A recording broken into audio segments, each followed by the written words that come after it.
soul. And some of the poems I haven't written down on paper, but last night I was thinking about this one.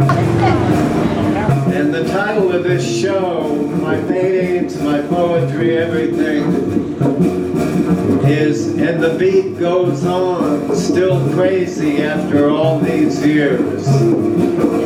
So here is the deal.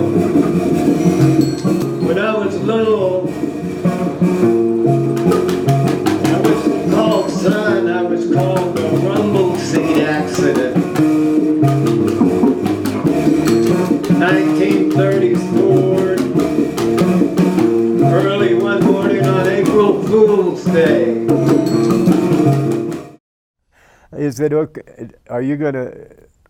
Is this get censored, or can I just talk the way I normally talk? Okay, good. Some fortunate souls are born to be artists.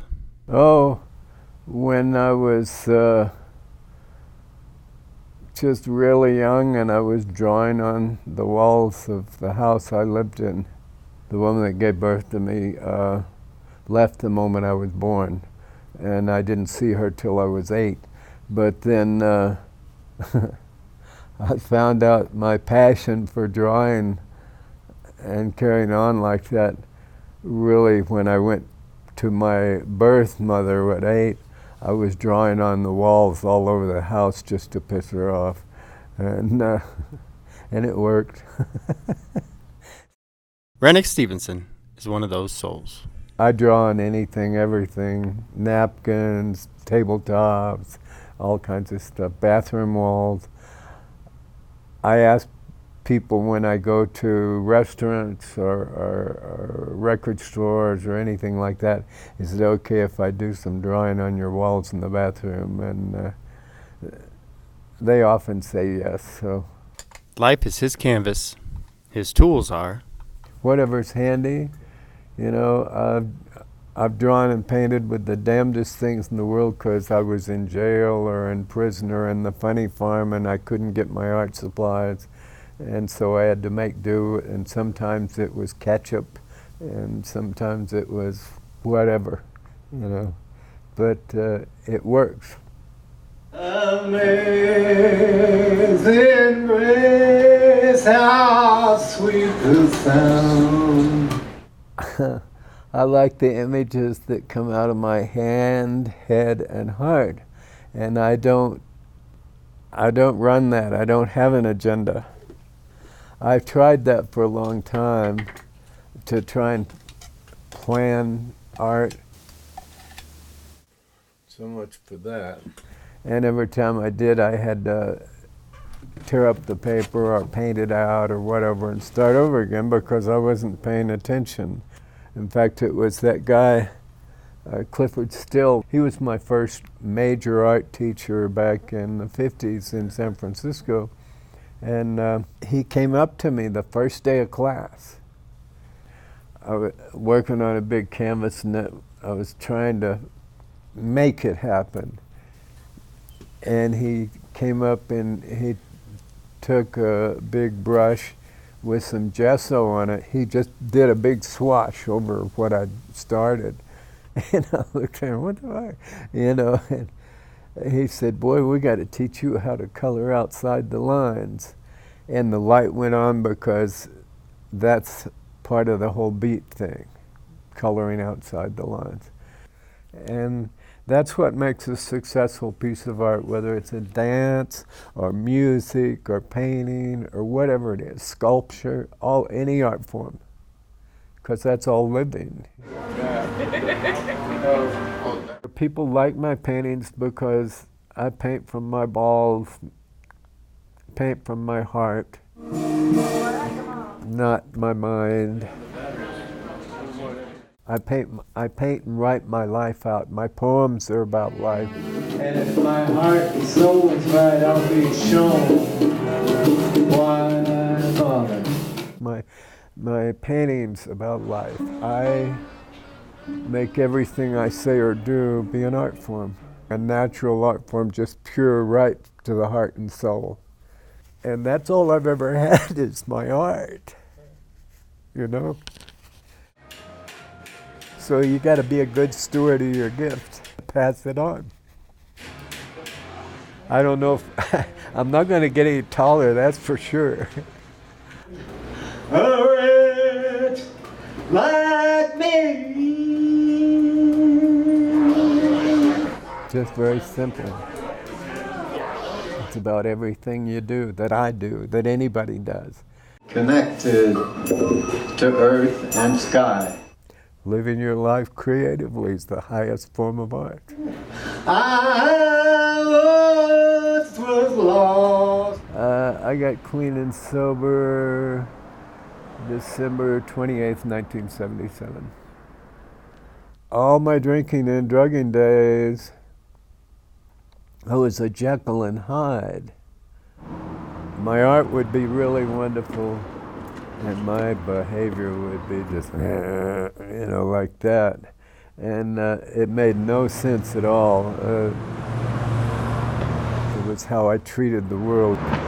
The reason that I ended up starting to think about getting sober was that my oldest boy had suicided the spring of '77. And I found out that Joey had killed himself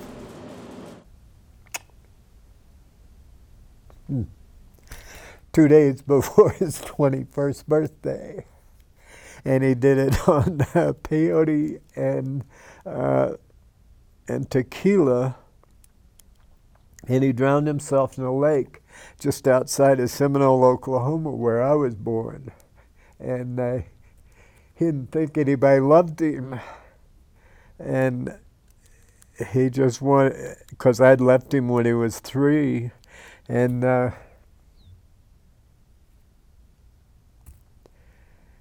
anyway, I'd like to say I quit drinking because of that. Next thing I knew, I realized that I was just healthy enough to live another 10 or 15 years, and it was going to get worse. So I didn't I didn't go into treatment because of Joey killing himself. I went in treatment because I was a coward and I couldn't handle any more pain. Now found. The basic principle in diagnosing alcoholism and drug addiction is selfishness, self-centeredness, self-seeking, and self-pity.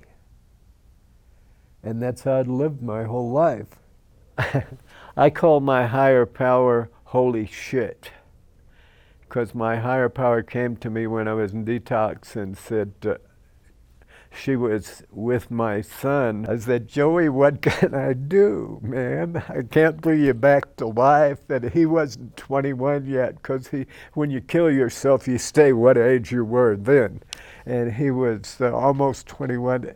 And I said, I can't bring you back to life. And he used an almost 21 phrase. He said, no, duh. And I said, okay, smart ass, what can I do? And he said, what you do is you work with kids at risk, work with everybody, and tell them to love themselves and to love others. And that there's a lot of love, and it may not come from where you want it to, but it's there for you. Love and truth is the only way. That's what I've been doing.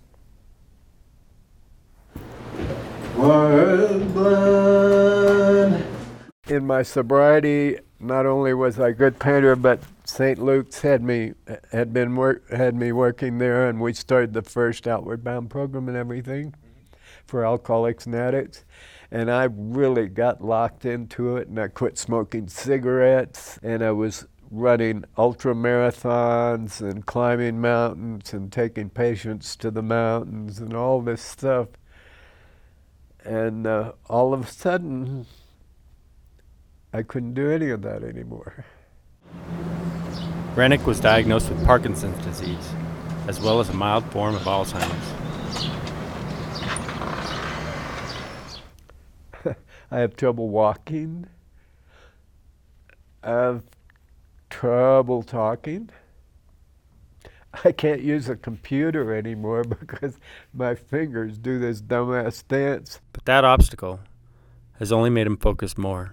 Well, I was told that I was terminal, and while I was still in the hospital over that, I just had a flash from what my great uncle had taught me about rodeo. I rodeoed from the time I was a young kid till I was an adult, till I was 27, and that's when I made the mistake of getting on the back of a bareback bronc drunk. And I got kicked in the face, pronounced dead, shattered my palate. That's why I've been wearing these since I was 27. My whole face had been destroyed. He said, boy, he says, life's a bull ride. You're going to have challenges all the time. And he was getting me up out of the middle of a practice arena, and he was dusting me off when he was talking to me. He started walking away, and he says, you can handle anything for 8 seconds. When you get old, you're going to find out you're going to get a bunch of damn 8 seconds all in a row. And it may last you for years. But what you do is you just keep a tired arm, a strong ass, and a good heart.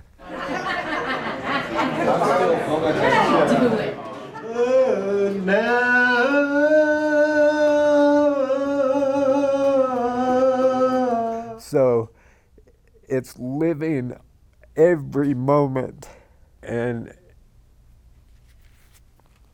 just be ready to go, have a good time, and make sure your motives are right in anything you say or do.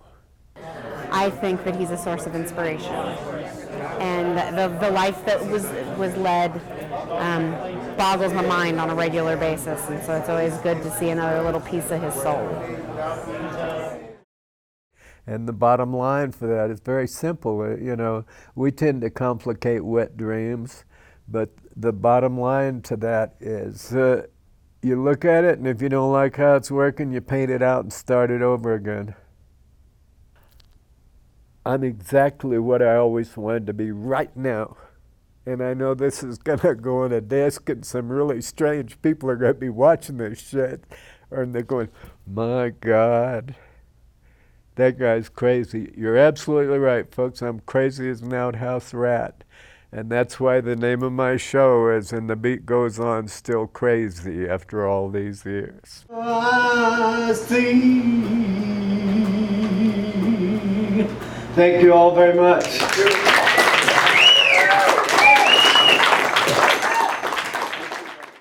'Twas grace that taught my heart to fear, and grace my fears relieved. How precious did that grace appear the hour I first believed.